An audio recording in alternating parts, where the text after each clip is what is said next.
Hey Internet, it is Gunter with MiniMishaps, and today, for Hobbit Day, we are going to be taking a look at painting some skin tones.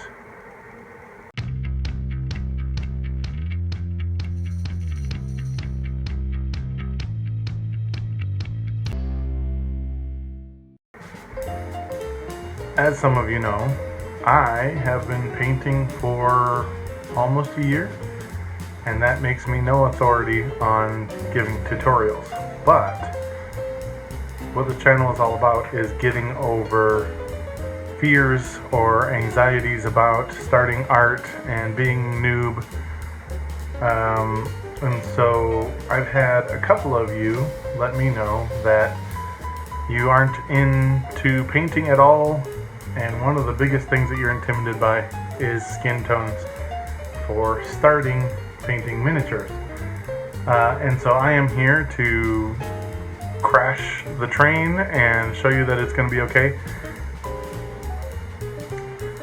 but also show you kind of my quick, really fast process for really easy skin tones if you are not needing to, compete or win any kind of painting awards. But this will get paint on the minis and it'll look like skin, and it should get you where you need to go. So let's jump right in.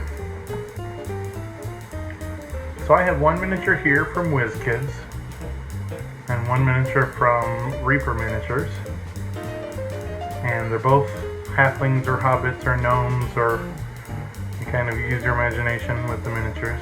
But to start off, our skin tone is going to require three things. It's going to require a single drop of red.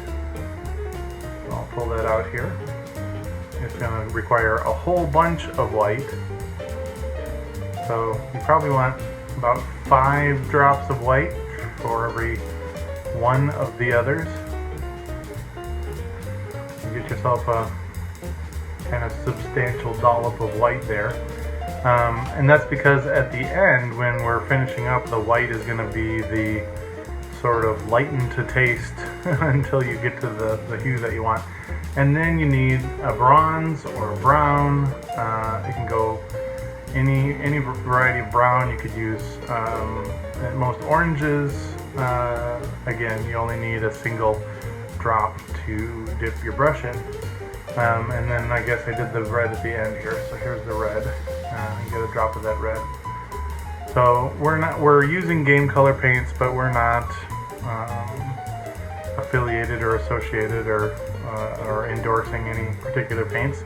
We at the channel here use what people gift us, and that's what people have gifted us, so that's what we use. So we've got our 3 bits of paint here. We're just going to stick the brush into the brown or bronze so that it about is halfway up the barrel, and then we're going to take that paintbrush loaded already, and we're just going to stick the tip into the red paint. So now we have both colors on the paintbrush there. So I take that double loaded brush and I'm just going to stir in white now until I reach the skin tone that I feel is acceptable to go on the miniature. Now you can add a little bit more bronze or a little bit more yellow. There's a million ways to do it, but the 3 brush dip method here will get you within skin approximation for that. So you only really need a tiny bit of red. As you can see here, I'm having to add back in a ton of white because my red was permeating there, but you can see that as it gets lighter, it's starting to look more and more like a usable skin tone. So then once it's mixed up, I just take my miniature and I'm going to push the paint into the crevices. So you want to push the pink into, or the skin tone. Mine's pink because of how much red there was in it. But you want to get the outlying layer of hair and clothing, because you can paint those other colors back in, but it's really hard to paint outward from a recessed area. So in this case, she's got her face and her elbows because she's got no sleeves but is wearing gauntlets, so it's just sort of like the backs of her arms. and then a little area above her boot cuff before the rest of her clothes are there for the paint, for the skin tone. So I'll hold that up here once I get that in. And then once you've pushed the paint in, it's going to sort of fill in the details, especially of the face. So after you've pushed into the crevices, then you want to use the brush to kind of scrape it flat and clean again, so that the most amount of detail shows through that paint after you press it into the crevices.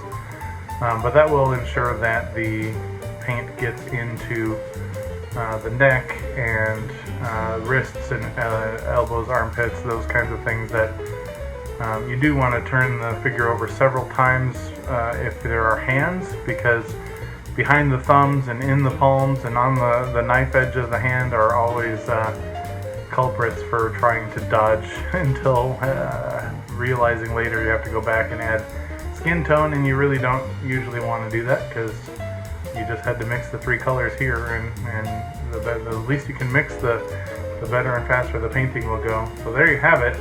We've got our 2 skin-toned now halflings ready to get the rest of their paint job. But that was fast and quick and easy skin tones. And let me know in the comments if you try this out. And we'll see you guys in the next video. Thanks, Internet.